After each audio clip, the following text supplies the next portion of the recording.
Olá, seja muito bem-vindo em mais uma edição do Papo com Ela. No programa de hoje você confere uma discussão sobre como os algoritmos estão influenciando a nossa forma de viver. A gente também fala sobre a síndrome de burnout, essa condição de esgotamento relacionada ao trabalho que atinge com mais rigor as mulheres.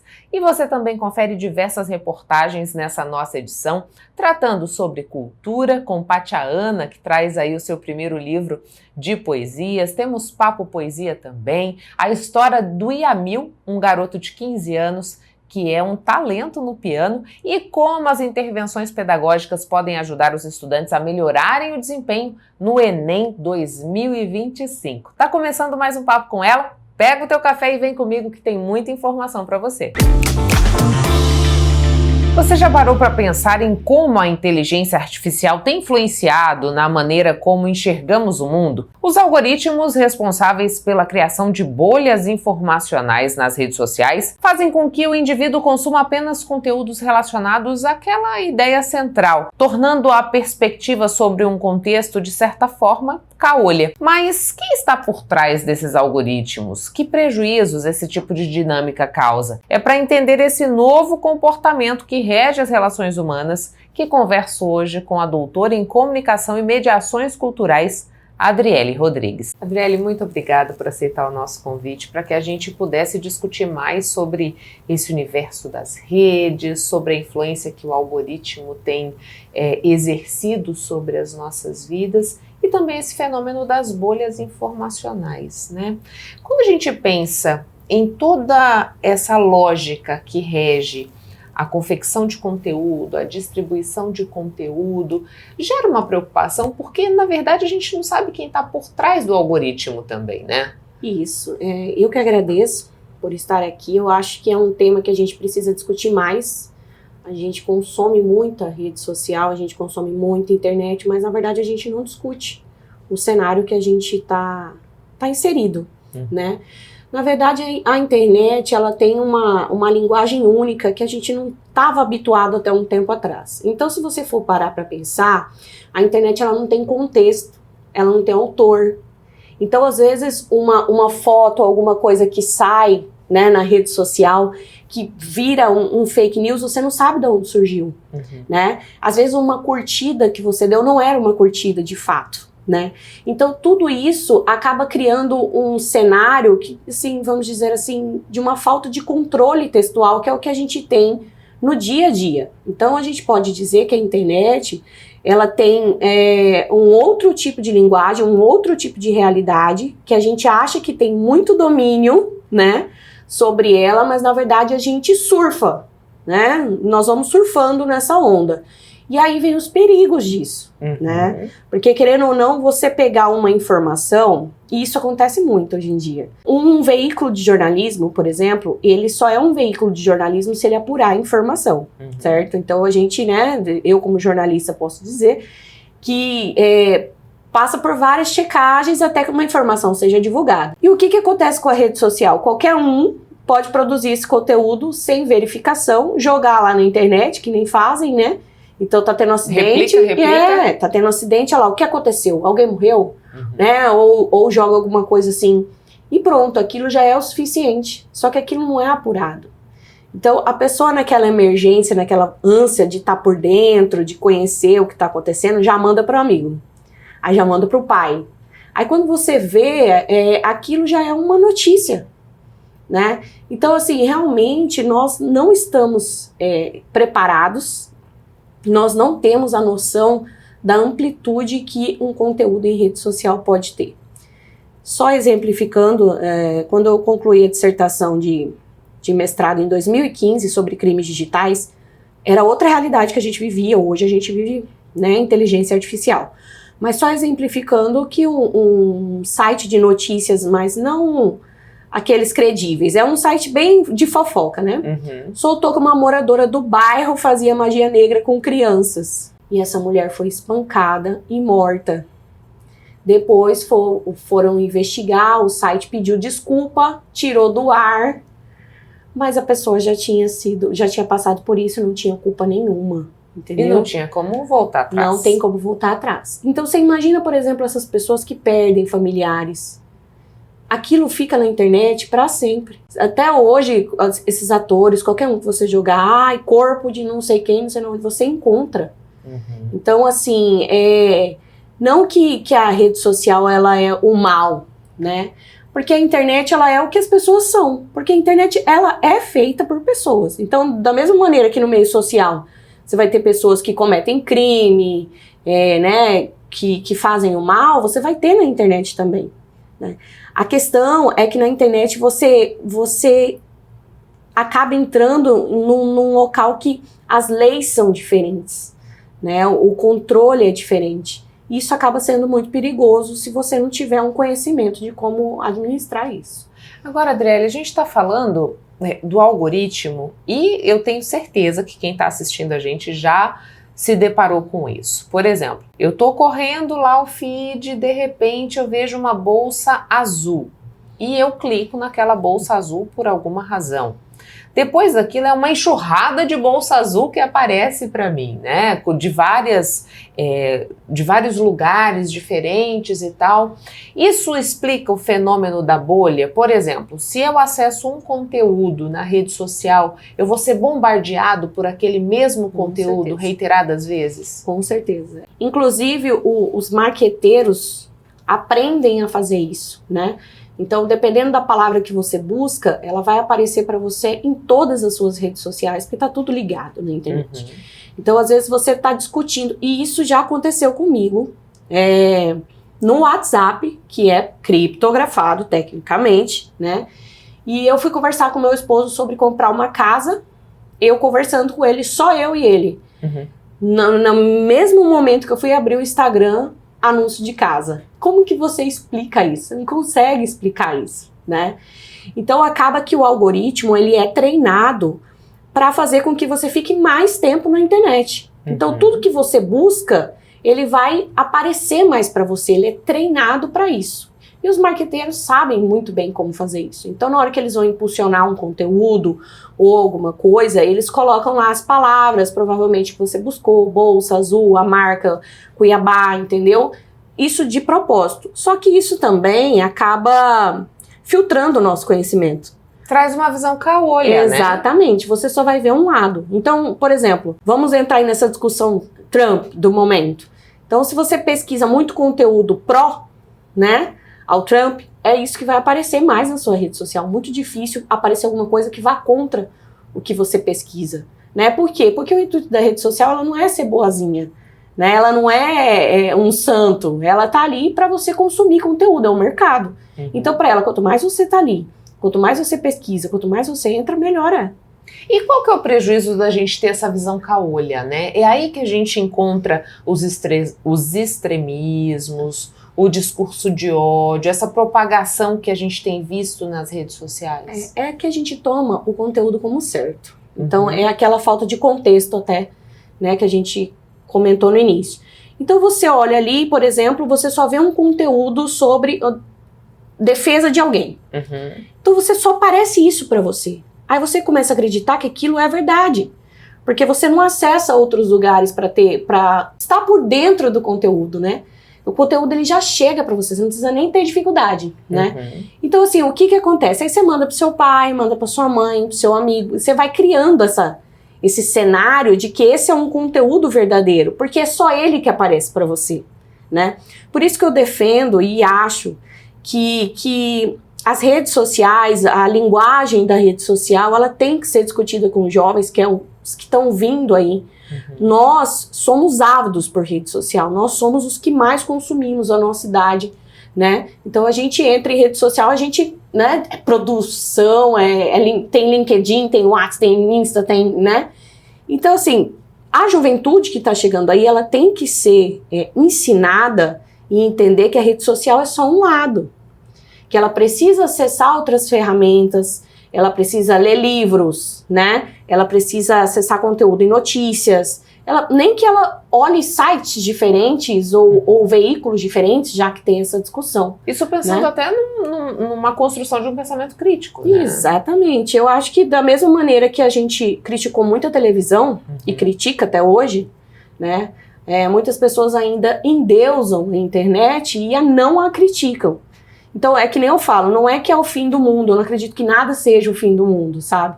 Mas eu acho sim que a gente tem que olhar para ela de uma maneira crítica e entender, olha, esse é um lado, onde eu posso ver o outro lado? Aí você, né, monta o seu conteúdo.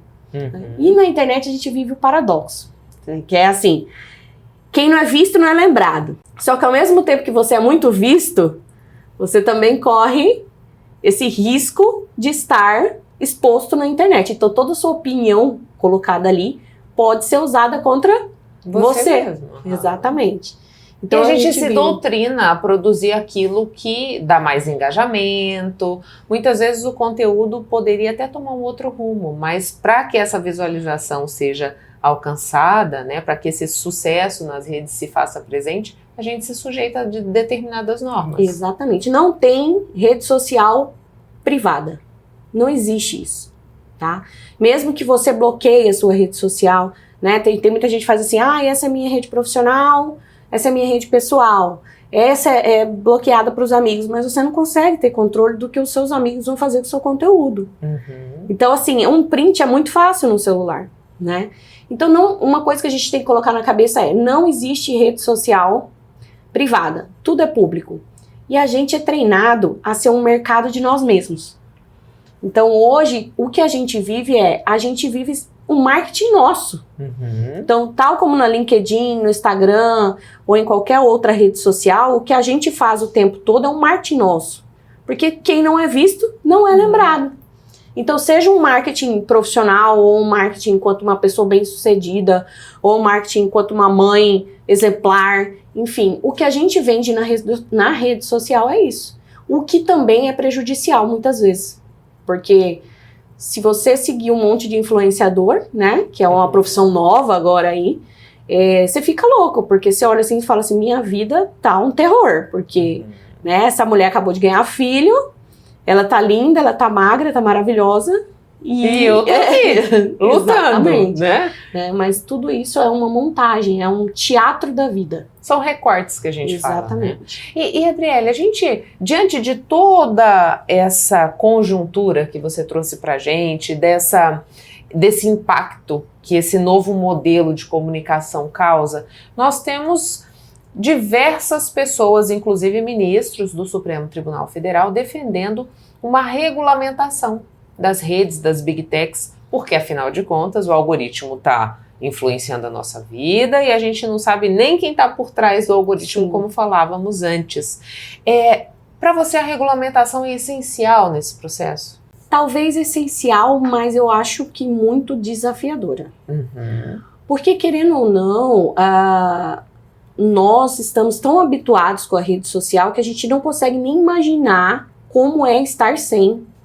Então, eu vejo as pessoas, quando entram nesse tipo de discussão, falam, não, né, deixa, não vai tirar a rede social. É só ver, qualquer rede social que cai 5 minutos é o fim do mundo, vira notícia mesmo. O pessoal que trabalha com isso, que aliás é todo mundo de uma maneira direta ou indiretamente, entra num caos, né? Então, é necessário, mas eu acho que vai ser muito desafiador. Por isso que eu acho que a educação, ela vai ter que se brincar, o primeiro passo até anteceder uma discussão política. Por exemplo, o Mark, agora Zuckerberg, né, do Facebook, do Meta, ele voltou atrás com muitas questões que ele tinha instituído, né, da questão de, por exemplo, de checagem. Então você vê algum vídeo e você fala assim, não, isso é dúvida, vamos retirar e vamos checar. E agora com a entrada do Trump, ele deu uma flexibilizada. Então, se você lê a nova nota, a culpa de ódio, a nota de repúdio, essas coisas do Facebook, você vai ver que ele abre várias brechas.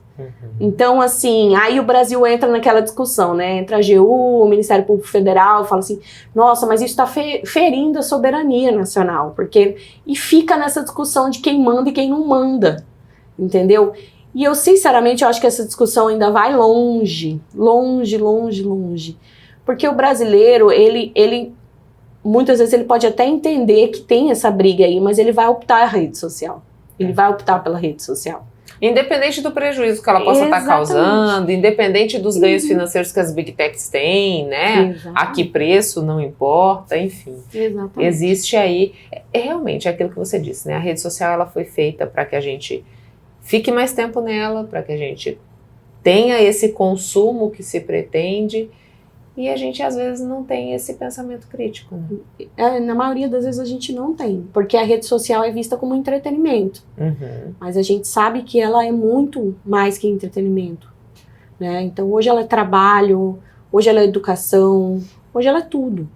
Então é muito difícil você ver uma pessoa que não usa a rede social. Você pode até ver pessoas que não têm, mas que olham, né? Então a rede social é como se fosse assim, o centro da onde a gente se informa sobre o mundo inteiro. Então, a gente não tem essa noção da amplitude do que é. E às vezes uma discussão política, ainda mais o brasileiro que muitas vezes está cansado dessa discussão política, sabe? Ai, é isso, ai, é aquilo, ai, é direita, ai, esquerda, ai, e acaba entrando isso, né? Ai, Supremo Tribunal, né? Ele acaba ficando pelo lado do que é mais usual para ele, do que importa no momento. O que importa para ele no momento é a rede social, porque ela tá divulgando o salão dela, não sei quem tá divulgando, vendo a família que tá longe, né? Então eu acho assim, a gente vai ver sim muitas mudanças, a gente já tá vendo no Meta com essas mudanças políticas nos Estados Unidos, a gente vai acompanhar, já teve algumas mudanças no Instagram. Só nesses dias já teve mudança de formato, mudança de tudo, que deixa os marqueteiros tudo doido. Mas eu acho que não vai parar por aí. Eu acho que ainda vai vir muita mudança. E o que a gente tem é que aprender a ser crítico com essas situações, principalmente com as inteligências artificiais, as fake news. Isso que eu ia te perguntar, né? Porque você falava assim pra gente... Concluí meu mestrado lá em 2015 falando de crimes na internet, o contexto hoje é outro, hoje a gente está discutindo inteligência artificial. Como é que a inteligência artificial influencia nesse processo, né? Você vê ela como uma ferramenta que trouxe mais prejuízos ou vantagens, né, nessa relação das redes? Então, é engraçado que eu lendo, né, minha dissertação, eu olhando assim, falando assim, nossa, a gente nem discute mais isso, foi em 2015. Então a gente discutia assim, será que a internet vai dominar o mundo, sabe? Será que a gente vai conseguir conectar estados? Será que... Falava muito na questão da inteligência coletiva, que nossa, não é com a internet nós vamos formar uma inteligência coletiva e vamos resolver problemas, sabe? Aquela coisa assim, linda. E hoje já ninguém nem mais fala sobre isso. O que se fala é inteligência artificial. Eu acho que como qualquer ferramenta, ela pode ser usada para o lado bom ou para o lado ruim, porque o ser humano é assim mesmo, né? Ele é um ser social. Eu acho que a parte positiva é que ela facilita muito a produção de conteúdo, né? Então, assim, às vezes você tinha que pagar uma agência muito grande, por exemplo, de publicidade para cuidar do seu negócio, e hoje com a inteligência artificial você pode ter esse conteúdo de forma mais fácil. Mas o problema é que na mão de determinadas pessoas, esse conteúdo vira um vídeo fake, né, que não tem contexto, você não sabe de onde surgiu. Até alguém chegar e desmentir esse vídeo já ganhou não sei tantos milhões de alcance. E aí, inclusive aplicação de golpes. Exatamente. Agora, né? Agora, né, eu até falo que se o ser humano tivesse a mesma capacidade que ele tem para criar coisas, né, para golpes, essas coisas, pro lado do bom, do bem, de inovação, ia ser incrível. Porque a inteligência artificial, ela consegue fazer tudo, simular voz, vídeo. Então, assim, como que você vai ter controle da onde que surgiu esse conteúdo? E tá cada vez mais aprimorado. Então, vai necessitar, né, de grandes empresas, de estruturas de educação, pensar como que nós vamos comunicar para as pessoas que aquilo é inteligência artificial. Na campanha política até tinha isso, né? Tipo, se você for usar a inteligência artificial, tem que estar ali discriminado. Isso, comunicar. Mas assim, como que você vai ter controle de quem vai fazer isso, como vai fazer isso, o que vai divulgar? Você pode acabar com uma vida. Então não é muito difícil você fazer isso hoje em dia, se você for parar para pensar. Você consegue pegar um vídeo seu, que você tem disponível na internet, colocar uma fala sua distorcida, divulgar na rede social e falar, tal pessoa falou. Então, até alguém vir e desmentir, já causou um desastre. E o desmentido nunca tem o mesmo alcance, né? Nunca, porque o pessoal gosta mesmo da bagunça, da fofoca, né? Então, assim, realmente a gente precisa urgente mesmo, repensar como usar as ferramentas, como usar as redes sociais e como controlar, como saber que aquilo é uma inteligência artificial. Né? Como que eu vou me proteger isso? Qualquer pessoa tá suscetível a qualquer tipo de maldade na internet. Não tem, é só alguém querer. E apostar duro na educação. Exatamente. Né? Porque acho que é uma ferramenta valiosa que a gente tem para poder trazer esse jovem a um pensamento crítico para que ele tenha condição também de discernir. Né? Isso, eu acho que tem que ser a tecnologia aliada à educação. Então, tal como a gente pensa em tantas ferramentas, startups, né, para o mundo tecnológico, para o agro, por exemplo, a gente tem que começar a pensar nisso para a rede social. Talvez ferramentas que nos ajudem a indicar o que é falso, o que é verdadeiro. Apesar de a gente saber que tem alguns sites que tem aquele, né, fato ou fake, que você consegue... É muito difícil alguém ir lá no site para ver se é fato ou fake. Primeiro ela pega, ela compartilha. Por quê? Porque ela quer visibilidade, ela quer estar por dentro, ela quer mostrar que ela sabe, sabe? Ela não vai lá olhar para ver se é verdade. Então é preciso também ter a tecnologia a favor disso, como a educação, que a gente precisa, sim, formar os jovens, nos preparar para o que está vindo aí, porque é só o começo. Eu acho que agora com a inteligência artificial, a produção de conteúdo bom e ruim, a tendência é aumentar. Muito obrigada pelas informações, Adriane. Imagina, eu que agradeço. A gente vai a um breve intervalo comercial e volta já. Não saia daí. A gente está de volta e você sabe quando o cansaço vira esgotamento? Isso é o que acontece quando a síndrome de burnout está presente. Esse distúrbio emocional com implicações físicas e psicológicas atinge de forma mais acentuada as mulheres, conforme dados do próprio Ministério da Saúde. Pensando nisso, o Papo com Ela convidou para essa edição a psicóloga Priscila Gonçalves, que nos ajuda a entender essa condição. Priscila, muito obrigada por aceitar o nosso convite. Foi um pedido das nossas telespectadoras e por isso a gente quer falar mais sobre burnout aqui no Papo com Ela, né? Quando a gente pensa nessa condição, nessa síndrome, qual é o caminho que se percorre no dia a dia até chegar a essa condição que é classificada como síndrome de burnout? Um prazer estar aqui, Michele, muito obrigada pelo convite. É um tema extremamente relevante, principalmente em janeiro, que estamos trabalhando a conscientização da saúde mental, né? E burnout é um diagnóstico de adoecimento mental. O que é interessante a gente pensar? O burnout ele não vai chegar do dia para a noite. Porém, muitas vezes as pessoas não se atentam aos sinais que começam de forma leve, bem moderada e espaçada. Por quê? Porque é comum a outros sofrimentos emocionais ou a outras coisas do cotidiano. Então é natural que a pessoa pense, não, só tô cansada. Ah, não dormi direito essa noite. Foi um problema que eu tive em casa. Então precisa olhar esse conjunto de sintomas e como ele está aumentando à medida que ele vai se agravando. Para a gente poder olhar e falar, não, esse aqui é burnout. O que é interessante, Michele, as pessoas, as mulheres que se identificam, os homens que recebem esse diagnóstico, é que antigamente, no CID-10, ele era visto como uma síndrome influenciada por diversos fatores. Então, considerava o contexto familiar dessa pessoa, a questão do trabalho, o ambiente colaborativo. Agora não. O CID-11 trouxe categoricamente como uma doença ocupacional. Ou seja, ela tem relação direta com o meu desempenho profissional. Exatamente. O ambiente de trabalho em que eu estou inserido, ele afeta diretamente com esse específico adoecimento mental. É importante dizer também, né, que senão as pessoas vão pensar, então trabalhar é ruim. Não, trabalhar é maravilhoso, é uma fonte de prazer, uma fonte de satisfação, de realização pessoal. Qual que é o X da questão que leva as pessoas ao adoecimento? Uma sobrecarga de trabalho, um ambiente estressivo, um ambiente desrespeitoso, metas exacerbadas. A gente diria que um ambiente organizacional tóxico, né? Então a gente precisa hoje que os empregadores, né, aqueles que oferecem a oportunidade de emprego, eles fiquem atentos a esse ambiente. Porque isso hoje vai fazer toda a diferença, tanto para um risco quanto para um benefício. Você falou pra gente que o burnout não chega do dia para a noite, mas que as pessoas não conseguem ler os sinais que vão se apresentando. Você pode falar um pouco pra gente quais seriam esses sintomas, Priscila?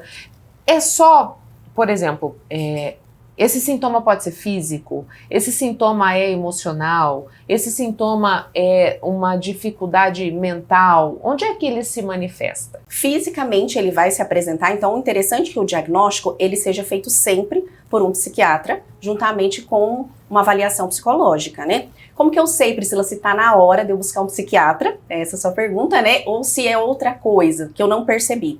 Quando apresenta um sintoma físico, fatores gastrointestinais, insônia, pressão alta, taquicardia, o que a gente vai fazer primeiro? Eliminar o fator físico. Então essa pessoa já foi no médico, já viu que não tem nada, tá tudo bem, continua apresentando esses sintomas. Insônia, perca repentina do apetite ou um aumento exacerbado, uma oscilação de humor que as pessoas que estão à volta falam, gente, essa pessoa não era assim. De repente ela tá explosiva, de repente ela se acalma, não tô conseguindo lidar com ela. Quando essa queixa começa a aparecer de mais pessoas à sua volta, quando a ansiedade, ela se apresenta mais quando é domingo e eu tenho que ir pro trabalho na segunda-feira, ou eu tenho uma reunião com determinado chefe ou líder no outro dia. Então essa pessoa vai perceber esse estresse excessivo quando está mais relacionado ao ambiente de trabalho. Então se eu estou de férias, eu não vou apresentar. Aí você vai falar, então, peraí, o que está sendo o agente causador? Então a gente vem numa eliminatória, o ser humano ele é complexo. Então tanto na clínica psicológica quanto nos outros ambientes de saúde, o interessante é a gente cercar essa pessoa de uma investigação bem coerente, né? Então se pergunta, verificou os hormônios? Já fez exame? Vai por eliminatória. E aí para fechar o diagnóstico, agora de acordo com o CID-11, precisa fazer com que o médico, né, o psicólogo que for dar esse diagnóstico, ele precisa focar especificamente que esse estressor é um ambiente de trabalho. E Priscila, você falou pra gente aí de sintomas físicos, também desse descontentamento, e isso ligado diretamente ao ambiente de trabalho, a gente falava das mulheres nesse contexto. Né? Existem pesquisas, existem dados do Ministério da Saúde que mostram que toda vez que se tem o diagnóstico de síndrome de burnout, as mulheres predominam, né, entre esses pacientes. O que colabora com isso? A gente poderia olhar para uma perspectiva geral e imaginar. A atualidade mostra o quê? A mulher vem de uma sobrecarga, de uma multitarefas. Poderíamos olhar para isso para vários diagnósticos. Agora, quando a gente vê essa mulher apresentando esses sintomas e sendo diagnosticada com burnout, é porque no ambiente de trabalho dela está sendo um estressor. Então, não é somente por causa das multitarefas, né? Às vezes, no ambiente de trabalho, ela está numa mesma função de um determinado colega, mas recebe diferente, ou é tratada de maneira diferente. Então, precisa ser feito esse olhar. As mulheres também falam mais sobre isso, né? Os homens são mais reclusos. Mas no ambiente de trabalho se vê muito por isso, uma desigualdade de pagamento, de valores, de remuneração, maior dificuldade de promoção. A gente tem aqui também um outro fator que não sei se tem relação, mas se a gente for olhar, né, numa linha cronológica, nós tivemos a reforma trabalhista. Com a reforma trabalhista veio aquela questão da pejotização, né? Muitas profissões, carteira de trabalho, não se tem mais essa assinatura. E, ao mesmo tempo, a gente vai vendo um noticiário mais intensificado dessas doenças ocupacionais, não só do burnout, mas de outras também, né? Mas o burnout é porque é nosso tema agora. Existe relação entre as mudanças que ocorreram e esse processo de adoecimento? O que a sua experiência nos diz? Voltado para o público mulher, eu sempre vou levar em consideração o momento em que ela está vivendo. Principalmente se for uma mulher que é mãe. Né? Então, sim, todos esses fatores vão, de certa forma, influenciar, mas a gente precisa também olhar a fase da vida dessa mulher. Então, se eu estou atendendo uma mulher que não tem filhos, ela pode, Priscila, ser acometida dessa doença? Pode. dependendo do ambiente de trabalho que ela está. Uma mulher que já tem filhos, se ela não tem uma rede de apoio, ela tem uma maior probabilidade? Então eu preciso olhar para essa mulher no momento da vida dela. E a gente vive agora, né, um momento de empreendedorismo. Agora todo mundo quer empreender e isso é muito bom. Mas às vezes é muito vendido nas redes sociais como algo muito fácil. E que na real não é, né? Não é. O que acontece é que a gente mostra no Instagram, nas redes sociais, ou até na divulgação do nosso trabalho, uma fatia muito pequena do que acontece nos bastidores. Então empreender traz sim uma liberdade, mas traz uma responsabilidade muito grande.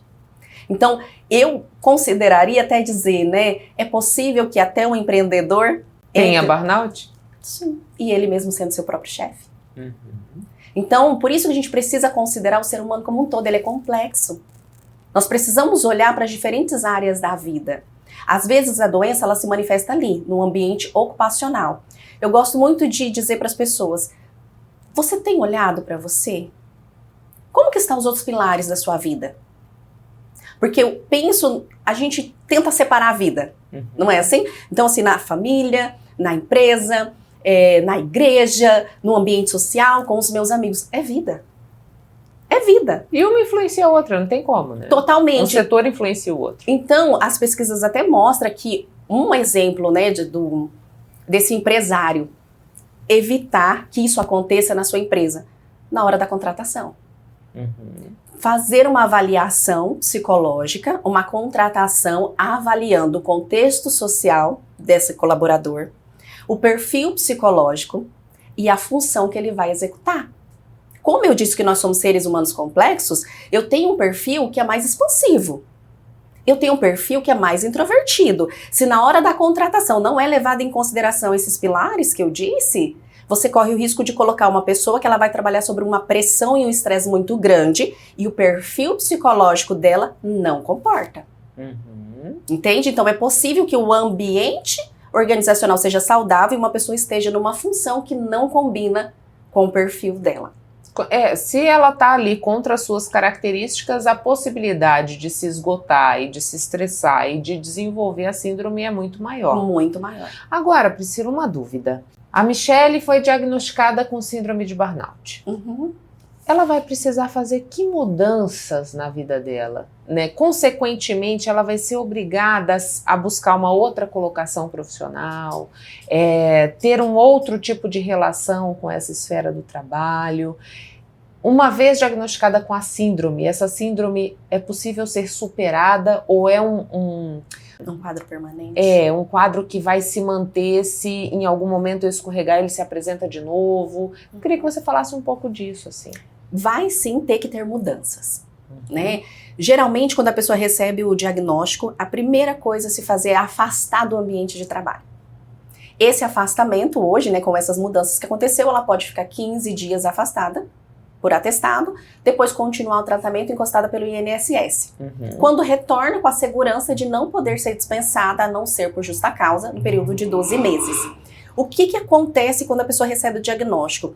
Muitas vezes ela vai precisar de um acompanhamento psicológico e, inúmeras vezes, também associado à medicação. Ela vai começar a sentir uma melhora em volta de 1 a 3 meses. Não dá para continuar no mesmo ambiente estressor. Então é necessário que essa pessoa se afaste. Se for necessário tirar férias, sabe? Ter esse afastamento, mas ela precisa mudar o estilo de vida, mexer novamente na sua rotina. Provavelmente, quando você conversa com essa pessoa, ela não tem tempo de lazer. E quem sabe ela possa voltar a trabalhar na mesma empresa em uma outra função. E isso ela vai descobrir quando ela olhar para dentro de si se é coerente continuar ou não. E aí, respondendo a sua pergunta, é possível que essa pessoa seja curada, que ela fique bem? É possível. Mas ela nunca mais vai trabalhar no mesmo nível que ela trabalhava antes. Porque todo extremo, Michele, ele adoece. Todo extremo adoece. Então, eu disse, né, para as pessoas não pensarem que o trabalho é ruim, né? Então, ficar sem trabalhar também é ruim. Também é ruim. Mas trabalhar sob pressão e excessivamente também é ruim. Então, tem uma frase que me marca muito. Não perca de vista o equilíbrio e a sensatez. Elas te trarão vida. Entende? Então, o que eu preciso fazer? Eu preciso ter esse equilíbrio. Então, às vezes, a pessoa ela vai olhar, ela vai ter saúde se ela olhar, fazer essas mudanças e não voltar para o mesmo estilo de vida. Buscar um equilíbrio. O que geralmente acontece com o ser humano é, saímos de um extremo e tendemos aí a outro. No acompanhamento psicológico, com o psiquiatra também, a gente vai levar essa mulher e essa pessoa, né? Eu falo mulher, Michele, porque eu atendo muitas mulheres, a um equilíbrio. Buscar um equilíbrio, um novo estilo de vida, uma maneira nova de ver o trabalho.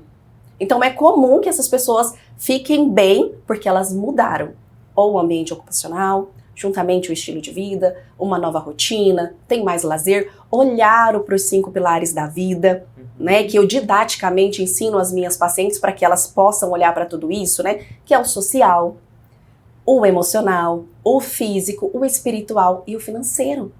Então não tem como ter saúde mental sem olhar para esses pilares. E muitas vezes o que acontece quando a pessoa é diagnosticada é que ela está muito focada em um pilar.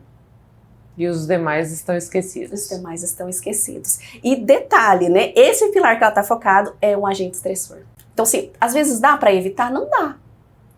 Porque existem profissões que não tem como evitar o estresse.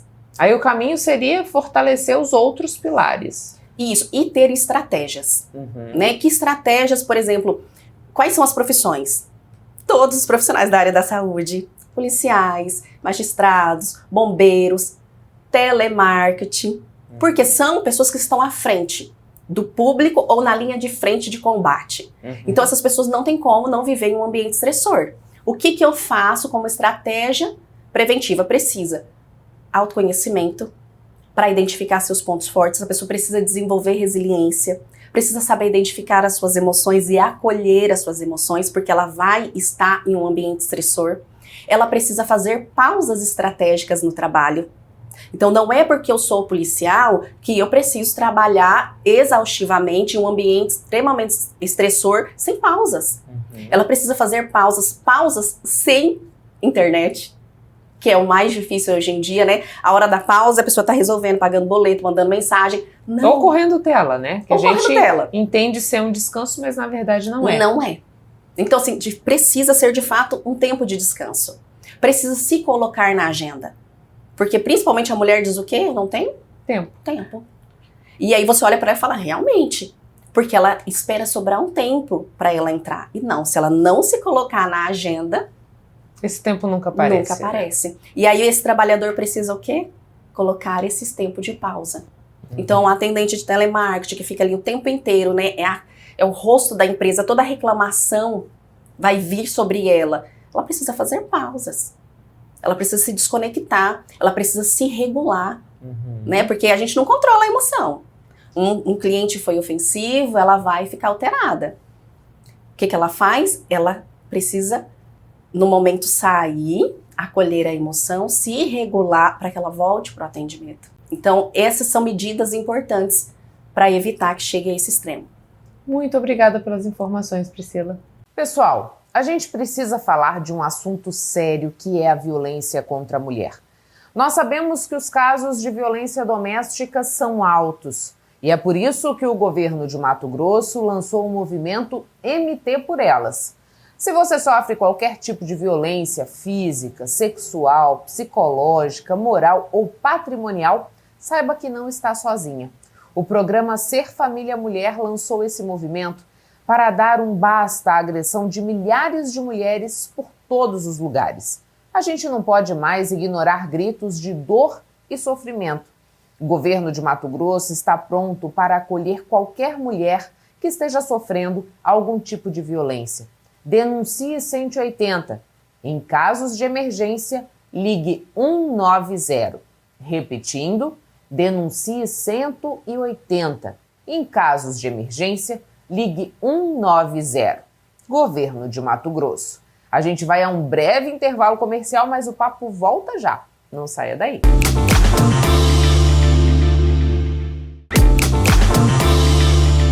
E sabe Sabe todo esse conteúdo que a gente produz aqui no Papo com Ela? Ele fica disponível também no YouTube para você ver e rever sempre que quiser. Para isso eu te faço um convite, venha fazer parte do nosso canal. Você está vendo esse QR Code que aparece aí na tua tela? Basta mirar a câmera do seu celular que ele já vai te mandar direto para nossa página lá no YouTube. Então fica o meu pedido, inscreva-se, porque assim você não perde nenhum assunto do papo.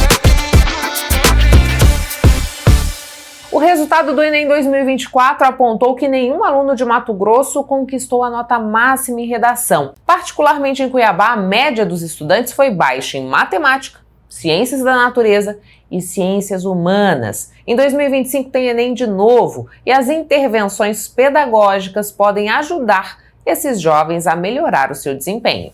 As intervenções pedagógicas podem transformar a educação, melhorar os resultados em disciplinas críticas e principalmente recuperar a confiança dos jovens no processo de ensino-aprendizagem, além de reforçar a importância da união entre educadores, estudantes e sociedade para enfrentar os desafios educacionais e construir um futuro mais promissor para os jovens. Nós fazemos as provas diagnósticas, quando a gente recebe o aluno, nós diagnosticamos para ver onde que está o detalhe que a gente possa fazer intervenções para melhorar o ensino-aprendizado dele. Porque quando o aluno nos procura, em cima do aprofundamento, do reforço, nós temos que intervir a curto prazo, não é nem médio, a curto prazo, para que ele tenha uma melhora rápida. Então é o primeiro momento é o primeiro item que nós fazemos. A implementação de aulas de reforço torna-se essencial porque nos últimos anos muitos alunos têm perdido o interesse pelos estudos, dedicando mais tempo às redes sociais e a atividades que não contribuem para o aprendizado. Primeiramente a gente tem que ver que o foco deles hoje não é somente os estudos. Tem toda a questão envolvendo a parte social, a parte de informação. Tanto que foi aprovada a lei que não pode mais usar celular nas escolas. Então, vários países de ponta que usava a informática dentro de sala de aula está diminuindo para que volte a questão de trabalhar com livros, a questão de registro em cadernos, leitura de livros. Então, são fatores que automaticamente distraem o jovem para que ele possa para que ele não possa estar estudando, porque tornou-se chato estudar. E ele não quer perder tempo, 1 hora, 2 horas, mas ele perde tempo, entre aspas, 5, 6 horas em mídias sociais. Então o professor entra numa sala aí com 30, 40 alunos, primeiramente ele tem que ter a disciplina, porque sem disciplina a gente não consegue desenvolver um conteúdo e um raciocínio para que ele possa ter um aproveitamento eficaz. Em segundo, é a falta de interesse, porque o aluno ele não se aprofunda, ele não estuda. Então, na aula seguinte, você é obrigado a estar repetindo o que você trabalhou na aula anterior. Porque eu até brinco com eles, eu pergunto para eles, o que você almoçou ontem, você lembra? Não, falei, então como que você vai lembrar de conteúdo de 15, 10, uma semana atrás, É humanamente impossível. Talice sonha em estudar medicina, um objetivo que exige foco e dedicação. As aulas de reforço têm sido fundamentais para ajudá-la a superar dificuldades, melhorar seu desempenho e fortalecer sua confiança, fazendo-a sentir-se mais preparada para as provas do Enem. Com certeza me sinto muito mais confiante. O que a gente treina nas aulas é aquilo que a gente testa além disso. Então, os exercícios que ele dá, as coisas que ele faz, é para você não só saber o que vai cair, é para você saber além do que vai cair. Então, eu me sinto mais confiante, sim, e melhor a cada ano. E a Mil, de apenas 15 anos, já mostrou que esbanja talento no piano. Seu desempenho foi premiado em competições de música clássica. E você agora conhece um pouco mais da história desse notável cuiabano. Com apenas 15 anos, Yamil é considerado um prodígio. Ele já venceu competições em Minas Gerais e ficou em 3º lugar em um recital que participou em Guarulhos. A paixão pelo piano começou desde cedo, aos 5 anos, quando ele teve seu primeiro contato com as teclas por meio de um aplicativo no tablet. Desde então, a música clássica tornou-se parte essencial de sua vida. Eu nasci aqui em Cuiabá mesmo, mas com 2 anos eu me mudei para o Equador. Meu pai é equatoriano, minha mãe é daqui. E aí eu me mudei pra lá. Aí com 5, 6 anos, enquanto tava brincando com minha prima lá no Equador, eu descobri um aplicativo no tablet de piano. Aí eu comecei a brincar e comecei a tirar as músicas sozinho lá no tablet. Aí comecei a me interessar, comecei a procurar as músicas no YouTube, ver os canais de piano, aí isso me incentivou bastante a continuar aprendendo sobre. Aí com 7 anos eu voltei pro Brasil e eu entrei no 2º ano, no Fundamental, lá no Colégio Salesiano São Gonçalo. E lá eu iniciei no teclado com o professor Wellington e o professor Paulino. Aí lá o professor Wellington me ensinou, eu entrei lá no curso de teclado, comecei a tocar teclado básico, porque eu só tocava lá no tablet, né? E aí aqui no São Gonçalo eu comecei a tocar o teclado de verdade mesmo. Mesmo com pouca cultura do piano no Brasil, Yamil sempre admirou os grandes compositores deste universo e carrega o desejo de levar essa cultura para o mundo. Bom, significa estar entre os melhores, né, da minha idade, poder aprender coisas novas, participando desse concurso, vendo outras pessoas da minha idade participando, tocando as peças que eu sempre admirei, dos grandes compositores, escutar e aprender muito mais sobre música clássica, música erudita, porque aqui no Brasil a gente sabe que é coisa rara. Música clássica, música erudita, no piano principalmente, é meio raro ter concursos desse tipo aqui no Brasil. Aí então, todo ano que abrem as inscrições para esses concursos, eu sempre quero participar para estar lá entre os grandes, né? Sempre representar a minha música, a arte. Mesmo um pouco conhecido pelo grande público, Yamil já conquistou prêmios em competições de música clássica, demonstrando que dedicação e amor pode abrir muitas portas. Agora, o jovem se prepara para representar Mato Grosso no concurso Souza Lima, em São Paulo, e sonha em levar seu talento aos palcos internacionais. Eu quero participar também no futuro. É um concurso para maior de 18 anos, que acontece a cada 5 anos, lá na Polônia, que é o festival Frederic Chopin. Meu professor Walter Aswolinski já participou desse festival e eu quero participar também. E eu pretendo também continuar participando de concursos aqui no Brasil e fora também. E também no 2022 eu participei de um concurso italiano online. Tinha que mandar o vídeo tocando e mandar para eles lá na Itália. Legal. E eu pretendo ser pianista, continuar com essa carreira. No Brasil é bem difícil o piano, eu pretendo fazer universidade fora de música, continuar alimentando esse meu talento, minha paixão pela música. E é isso que eu pretendo fazer no futuro.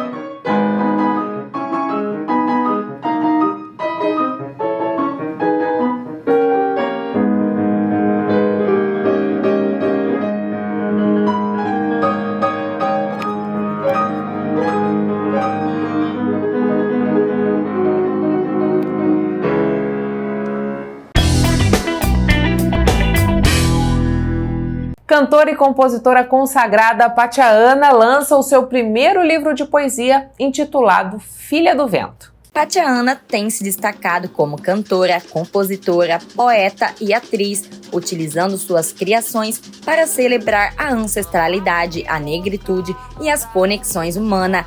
Agora, ela dá mais um passo em sua trajetória ao lançar sua primeira obra literária, Filha do Vento, uma coletânea de 79 poesias que transbordam emoção, espiritualidade e representatividade. Esse é meu primeiro livro, que se chama Filha do Vento, e é um livro com 10 anos de escritas de poemas meus que estavam guardados. Eu sou escritora desde muito nova, sou cantora também, mas eu tenho esses poemas que eu fui lapidando, poemas que eu escrevi em alguns momentos, que ficaram ali no bloco de notas. E aí, o que aconteceu? Eu escrevi um projeto para o Edital da Cultura e fui contemplada. Quando eu fui contemplada, eu tomei um susto, porque eu achei que publicar um livro estava longe de mim. Mas escrever projetos não estava longe, já por causa da música, porque eu já tinha discos gravados com o Edital de Cultura. Então eu escrevi o edital, escrevi o projeto para o edital, foi contemplado e eu disse, meu Deus, e agora? Preciso parir um livro. O livro estava pronto, eu já tinha os poemas, mas eu não tinha ainda, acho que materializado a ideia de ter um livro, né? Porque era muito distante de mim uma publicação. Eu sempre me vi como escritora marginal, como uma escritora de rua, que faz poesia informal, e não tinha pensado ainda nesse viés de publicação. A autora ressalta que ainda é raro ver mulheres negras publicando suas obras, evidenciando os desafios enfrentados nesse contexto.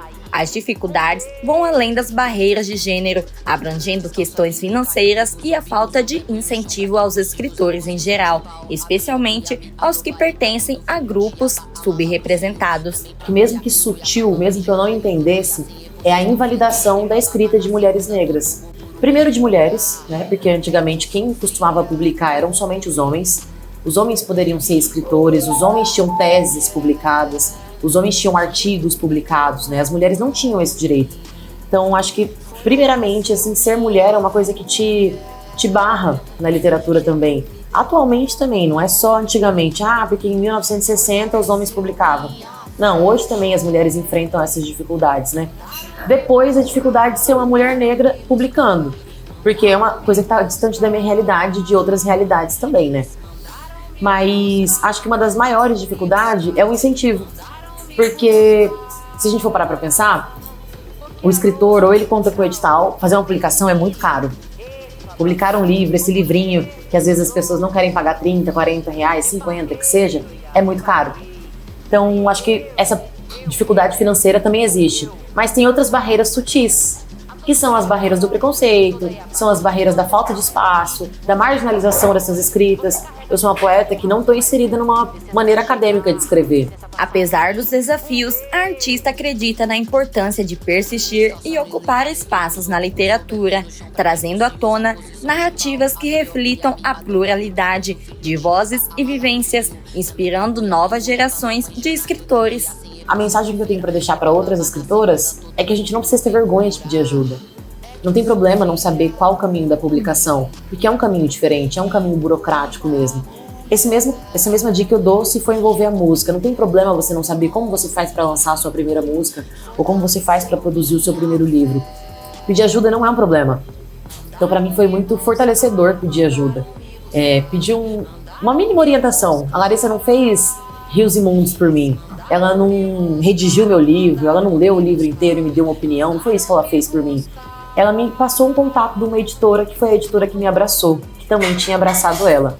Então, meu recado para todas as mulheres que querem publicar peçam ajuda para as outras mulheres, para outras editoras, peçam informações e, acima de tudo, não desistam da sua escrita. Tenha um perfil de leitor para cada pessoa que escreve.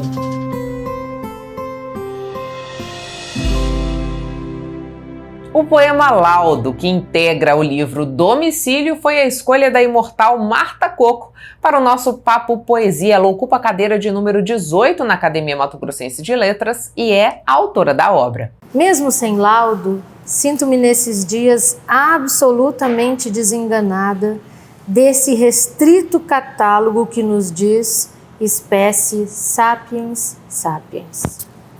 Abundam provas de assassinatos, forcas, fogueiras, cruzes, celas, duelos, competições, pódios, triunfos. A classificação é estupenda. Reino Animalia, filo Chordata, subfilo Vertebrata, classe Mammalia, ordem Primata, subordem Anthropoidea, gênero Homo, espécie Homo sapiens, subespécie Homo sapiens sapiens. Enfim, um ser de milhões de anos que sabe o que sabe. Saberia, contudo, com quantas fraquezas se constrói um forte? Onde estaria a sabedoria na coroa pela hora da morte? Chegamos ao fim de mais uma edição do Papo com Ela. Eu agradeço a você que ficou comigo até este momento. É sempre uma honra poder contar com a sua companhia.